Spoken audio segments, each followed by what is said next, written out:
ADB আন্তর্জাতিক সংবাদে আপনাকে স্বাগতম। সংবাদের শুরুতেই থাকছে সংবাদ শিরোনাম। যুক্তরাষ্ট্রের পতাকাবাহী জাহাজকে ধাওয়া দিল ইরান। পাকিস্তানের নিরাপত্তা বাহিনীর অভিযানে ২২ সেনাসহ নিহত ২৫৫। সুদানে আরএসএফ ও সেনাবাহিনীর মধ্যে রক্তক্ষয়ী সংঘর্ষ। তীব্র শীতে কিয়েভে ফের রাশিয়ার হামলা। শেষ মুহূর্তে ইরান যুক্তরাষ্ট্র বৈঠকের স্থান নিয়ে ধোঁয়াশা। আরব সাগরে ইরানি ড্রোন ভূপাতিত করল মার্কিন নৌবাহিনী। এতক্ষণ শুনছিলেন সংবাদ শিরোনাম, এখন জানাবো বিস্তারিত। যুক্তরাষ্ট্রের পতাকাবাহী জাহাজকে ধাওয়া দিল ইরান।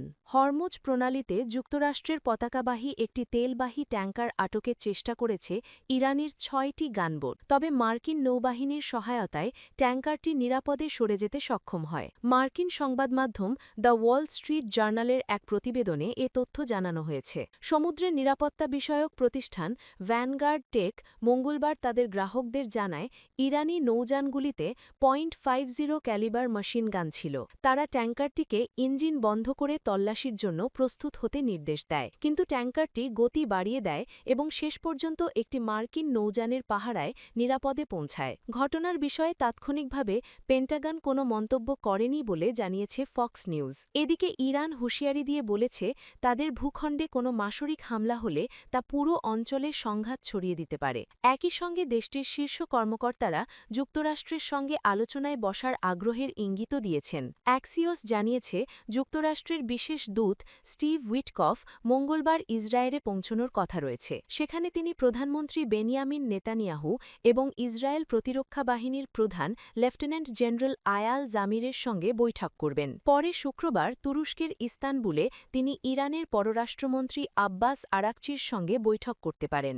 ইসরায়েলে আলোচনার মূল বিষয় থাকবে ইরান ইস্যু। এর আগে সপ্তাহান্তে জামির ওয়াশিংটন সফরে গিয়ে মার্কিন প্রতিরক্ষা কর্মকর্তাদের সঙ্গে একাধিক বৈঠক করেন। মার্কিন প্রেসিডেন্ট ডোনাল্ড ট্রাম্প শনিবার বলেছেন, ইরান যুক্তরাষ্ট্রের সঙ্গে গুরুত্বের সঙ্গে আলোচনা করছে বলে তিনি বিশ্বাস করেন। তার আশা, একটি গ্রহণযোগ্য সমঝোতা সম্ভব হবে। এয়ারফোর্স ওয়ানে জাহাজিকদের এক প্রশ্নের উত্তরে ট্রাম্প বলেন, ইরানের বিরুদ্ধে মাসরিক হামলার সিদ্ধান্ত নিয়েছেন কিনা সে বিষয়ে তিনি কিছু বলতে পারবেন না, কিন্তু তিনি জানান, আমাদের বড় এবং শক্তিশালী জাহাজ ওই অঞ্চলের দিকে যাচ্ছে। আমি আশা করি তারা এমন কিছুতে সম্মত হবে যা গ্রহণযোগ্য। ট্রাম্প আরও বলেন, আলোচনার মাধ্যমে এমন একটি চুক্তি করা সম্ভব যাতে ইরানের পারমাণবিক অস্ত্র থাকবে না, তবে ইরান তা করবে কিনা সে বিষয়ে তিনি নিশ্চিত নন।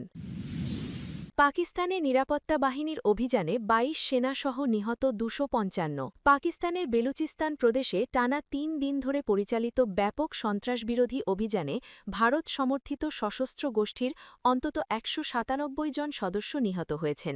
একই সময় অভিযানে দায়িত্ব পালনকালে প্রাণ হারিয়েছেন কমপক্ষে ২২ জন পাকিস্তানি সেনা। এছাড়া উভয় পক্ষের সংঘর্ষে শিশুসহ ৩৬ জন বেসামরিক নাগরিক নিহত হয়েছেন। সব মিলিয়ে এই সহিংসতায় মোট মৃত্যুর সংখ্যা দাঁড়িয়েছে ২৫৫ জনে। পরবর্তী দিনগুলোতে কোয়েটা, মাস্তুং, নুশকি, দালবান্দিন, খারান, পাঞ্জগুর, তুম্প, গোয়াদার ও পাসনি সহ বিভিন্ন এলাকায় সাধারণ মানুষের ওপর হামলা চালানো হয়। নিরাপত্তা সূত্রের বরাতে জানানো হয়েছে, গত ৩ দিনে এসব হামলায় নারী ও শিশুসহ মোট ৩৬ জন বেসামরিক নাগরিক নিহত হয়েছেন। হামলার পরপরই পাকিস্তান সেনাবাহিনী ও আইন শৃঙ্খলা রক্ষাকারী বাহিনী বেলুচিস্তান জুড়ে ব্যাপক ক্লিয়ারেন্স অপারেশন শুরু করে। অভিযানের প্রথম ধাপে পাকিস্তান সরকারের ভাষ্য অনুযায়ী ভারত সমর্থিত জঙ্গি হিসেবে চিহ্নিত ৯২ জন নিহত হয়, যাদের মধ্যে ৩ জন আত্মঘাতী হামলাবার ছিল। পাকিস্তান সেনাবাহিনীর মিডিয়া উইং আইএসপিআর এক বিবৃতিতে জানায়, ফিতনা আল হিন্দুস্তানের সদস্যরা নারী, শিশু, বৃদ্ধ ও শ্রমিকসহ অন্তত ১৮ জন নিরীহ নাগরিককে নির্মমভাবে হত্যা করেছে। এসব হামলার মূল লক্ষ্য ছিল বেলুচিস্তানের স্বাভাবিক জীবনযাত্রা ও উন্নয়ন কার্যক্রম ব্যাহত করা। আইএসপিআর আরও জানায়, নিরাপত্তা বাহিনীর সাহসিকতা এবং পেশাগত দক্ষতার মাধ্যমে জঙ্গিদের অপচেষ্টা ব্যর্থ করে দিয়েছে।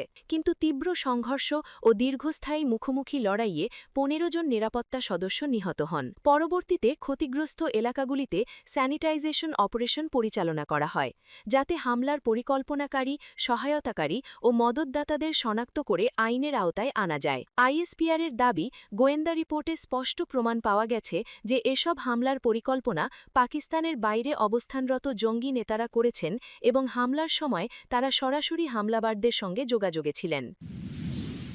সুদানে আরএসএফ ও সেনাবাহিনীর মধ্যে রক্তক্ষয়ী সংঘর্ষ।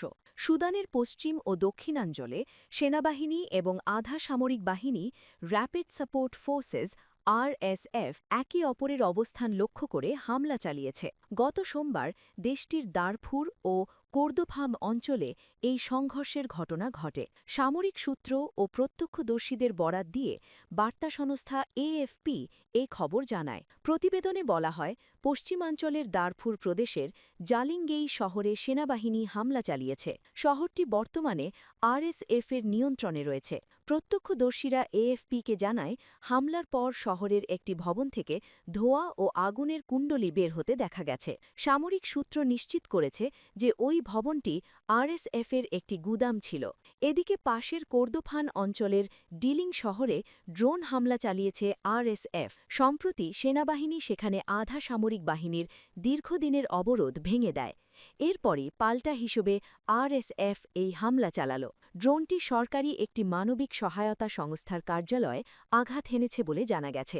২০২৩ সালের এপ্রিলে যুদ্ধ শুরুর পর থেকেই ডিলিং শহরটি যুদ্ধের অন্যতম সম্মুখ ভাগ হয়ে উঠেছে। সামরিক সূত্র আরও জানায়, গত সপ্তাহে ডিলিংয়ের চারপাশে দুটি করিডোর খোলার ঘোষণা দেওয়ার পর সেনাবাহিনী দক্ষিণ কোর্দোফানের রাজধানী কাদুগলির দিকে অগ্রসর হতে থাকে। জাতিসংঘের তথ্য মতে, সংঘাতের কারণে কাদুগলি শহরের প্রায় ৮০% মানুষ, প্রায় ১,৪৭,০০০ ঘরবাড়ি ছেড়ে পালিয়ে গেছে। গত অক্টোবরে দারফুরে সেনাবাহিনীর শেষ ঘাঁটি এল ফাশেরের দখলের পর আরএসএফ এখন উর্বর ও বিস্তৃত অঞ্চল কোর্দোফানের দিকে নজর দিয়েছে। দক্ষিণ কোর্দোফানের পরিস্থিতিকে সুদানের সবচেয়ে বিপজ্জনক এবং অবহেলিত এলাকা হিসেবে বর্ণনা করেছেন নরওয়েজিয়ান রেফিউজি কাউন্সিলের মহাসচিব জ্যান এগেল্যান্ড। সোমবার ওই অঞ্চল পরিদর্শন শেষে তিনি বলেন, পুরো শহরের মানুষ ক্ষুধার্ত। মানুষ সবকিছু ফেলে পালিয়ে যেতে বাধ্য হচ্ছে। এটি একটি মানবসৃষ্ট দুর্যোগ, যা দ্রুত এক ভয়াবহ দুঃস্বপ্নের দিকে যাচ্ছে। তিনি সতর্ক করে বলেন, বিশ্ব যদি এখনই সুদানের দিকে নজর না দেয়, তবে পরিস্থিতি নিয়ন্ত্রণের বাইরে চলে যাবে। তীব্র শীতে কিয়েভে ফের রাশিয়ার হামলা। যুক্তরাষ্ট্রের প্রেসিডেন্ট ডোনাল্ড ট্রাম্প ঘোষিত এক সপ্তাহের যুদ্ধবিরতির মেয়াদ শেষ হতেই তীব্র শীতের মধ্যে কিয়েভে আবারও হামলা শুরু করেছে রাশিয়া। বুধবার ইউক্রেনের কর্মকর্তারা এই তথ্য জানান। বার্তা সংস্থা এএফপির খবর অনুযায়ী গত বৃহস্পতিবার ট্রাম্প বলেন, রুশ প্রেসিডেন্ট ভ্লাদিমির পুতিন ঠান্ডা আবহাওয়ার সময় কিয়েভ ও বিভিন্ন শহরে হামলা বন্ধ করতে সম্মত হয়েছেন। ক্রেমলিন জানায়, এই যুদ্ধবিরতি রবিবার পর্যন্ত কার্যকর থাকবে। এটি তাপমাত্রার সাথে কোনো যোগসূত্র নেই। ইউক্রেনের দাবি, মস্কো যুদ্ধবিরতির মধ্যেও হামলা চালিয়ে গেছে। কিয়েভ সিটি মিলিটারি অ্যাডমিনিস্ট্রেশনের প্রধান তিমুর টকাচেনকো বুধবার টেলিগ্রামে বলেন, প্রচণ্ড শীতের মধ্যে রাতে কিয়েভে আরেকটি বড় ধরনের হামলা চালিয়েছে রাশিয়া। তিনি রাজধানীর বাসিন্দাদের আশ্রয় কেন্দ্রে থাকতে অনুরোধ করেন। পরে দেওয়া আরেকটি পোস্টে তিনি জানান, এতে ২ জন আহত হয়েছেন। আঞ্চলিক সামরিক প্রধান ওলেগ জিনেগুভভ জানান, পূর্বাঞ্চলীয় শহর খার্কিভেও রুশ গোলাবর্ষণে ২ জন আহত হয়েছেন। টেলিগ্রামে তিনি লেখেন, কয়েক ঘণ্টাব্যাপী এই হামলায় জ্বালানি ইনফ্রাস্ট্রাকচারকে লক্ষ্য করা হয়েছিল। উদ্দেশ্য ছিল সর্বোচ্চ ধ্বংসযজ্ঞ চালানো এবং তীব্র তুষারপাতের মধ্যে শহরকে তাপহীন করে দেওয়া। রাতে কিয়েভে তাপমাত্রা -১৭ ডিগ্রি সেলসিয়াসে নেমে আসে। খার্কিভে তা নেমে যায় -২৩ ডিগ্রি সেলসিয়াস পর্যন্ত। ২৪ ফেব্রুয়ারি রাশিয়া ইউক্রেনে আগ্রাসনের ৪ বছর পূর্ণ হবে। রাশিয়া, ইউক্রেন ও যুক্তরাষ্ট্রের কর্মকর্তাদের মধ্যে দ্বিতীয় দফার আলোচনা বুধবার আবুধাবিতে শুরু হওয়ার কথা রয়েছে। ভূখণ্ড ইস্যুতে এখনও বড় অচলাবস্থা হয়ে আছে। কোনো পক্ষই আপোষের ইঙ্গিত দেয়নি। রাশিয়া ইউক্রেনের পূর্বাঞ্চলীয় দনেৎস্ক অঞ্চলের পূর্ণ নিয়ন্ত্রণ চায়, তবে কিয়েভ এটি সুস্পষ্টভাবে প্রত্যাখ্যান করেছে।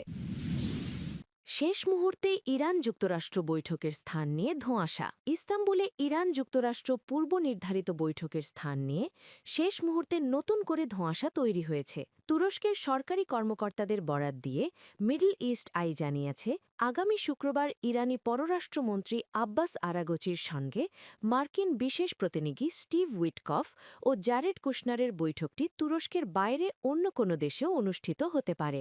আঙ্কারার পক্ষ থেকে জানানো হয়েছে, বৈঠকের সঠিক স্থান এখনও চূড়ান্ত হয়নি। তবে যে কোনো স্থানেই আলোচনা হোক না কেন, কূটনৈতিক শান্তি প্রতিষ্ঠায় সম্ভাব্য সব ধরনের সহায়তার জন্য তুরস্ক প্রস্তুত রয়েছে। দীর্ঘ উত্তেজনার পর এই বৈঠককে অত্যন্ত গুরুত্বের সঙ্গে দেখছে আন্তর্জাতিক মহল। বিশেষ করে গত গ্রীষ্মে ইরানি পারমাণবিক স্থাপনায় যুক্তরাষ্ট্রের হামলার পর এটিই হতে যাচ্ছে দুই দেশের মধ্যে প্রথম সরাসরি উচ্চ পর্যায়ের আলোচনা। ইরানের পক্ষ থেকে জানানো হয়েছে, এই বৈঠকের মাধ্যমেই বোঝা যাবে ওয়াশিংটন আসলে কতটা ফলপ্রসূ এবং গুরুত্বের সঙ্গে আলোচনার টেবিলে ফিরতে চায়। তবে তেহরান সাফ জানিয়েছে, তারা তাদের ব্যালিস্টিক মিসাইল বা প্রতিরক্ষা সক্ষমতা নিয়ে কোনো ধরনের আপোষ করবে না। ইরানের প্রেসিডেন্ট মাসুদ পেজেশকিয়ান সামাজিক মাধ্যমে দেওয়া এক বার্তায় বৈঠকের বিষয় নিশ্চিত করেছেন। তিনি জানিয়েছেন, আঞ্চলিক বন্ধুপ্রতিম দেশগুলোর অনুরোধে এবং জাতীয় স্বার্থ রক্ষার শর্তে তিনি এই আলোচনার অনুমতি দিয়েছেন। তবে তিনি হুঁশিয়ারি দিয়েছেন, হুমকি বা অযৌক্তিক প্রত্যাশার পরিবেশ থাকলে ইরান পিছু হটবে না। এদিকে ইরানের সর্বোচ্চ নেতা আয়াতুল্লাহ আলী খামেনির উপদেষ্টা আলী শামখানি স্পষ্ট করেছেন, ইরান যদি তাদের ইউরেনিয়াম সমৃদ্ধকরণের মাত্রা কমাতে হয়, তবে যুক্তরাষ্ট্রকেও বিনিময়ে বড় কোনো ছাড় দিতে হবে। আরব সাগরে ইরানি ড্রোন ভূপাতিত করল মার্কিন নৌবাহিনী। আরব সাগরে মার্কিন বিমানবাহী যুদ্ধজাহাজ আব্রাহাম লিঙ্কনের কাছাকাছি চলে আসা একটি ইরানি ড্রোন গুলি করে ভূপাতিত করেছে যুক্তরাষ্ট্র। মার্কিন সামরিক বাহিনীর দাবি, ড্রোনটি আক্রমণাত্মকভাবে জাহাজের দিকে আসছিল।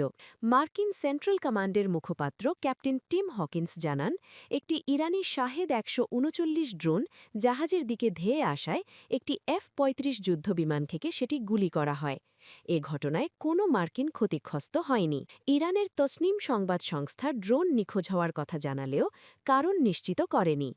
ইরানের জাতিসংঘ মিশন এ বিষয়ে মন্তব্য করতে রাজি হয়নি। এই ঘটনার পর বিশ্ববাজারে তেলের দাম ব্যারেল প্রতি $1 বেশি বৃদ্ধি পেয়েছে। ড্রোন ভূপাতিত করার কয়েক ঘণ্টা পর হরমুজ প্রণালীতে MV স্টেনা ইম্পারেটিভ নামের একটি মার্কিন পতাকাবাহী বাণিজ্যিক জাহাজকে ইরানের রেভলিউশনারি গার্ডের নৌকোগুলো থামানোর চেষ্টা করে। পরে মার্কিন যুদ্ধজাহাজ ম্যাকফলের হস্তক্ষেপে জাহাজটি নিরাপদে চলে যায়। ইরান ও যুক্তরাষ্ট্রের মধ্যে যখন পারমাণবিক চুক্তি নিয়ে আলোচনার চেষ্টা চলছে, ঠিক সেই সময়েই এই উত্তেজনার সৃষ্টি হল। মার্কিন প্রেসিডেন্ট ডোনাল্ড ট্রাম্প আগেই সতর্ক করেছিলেন যে চুক্তিতে না পৌঁছালে পরিস্থিতি খারাপ হতে পারে। বর্তমানে মধ্যপ্রাচ্যে মার্কিন নৌবাহিনীর উপস্থিতি জোরদার করা হয়েছে।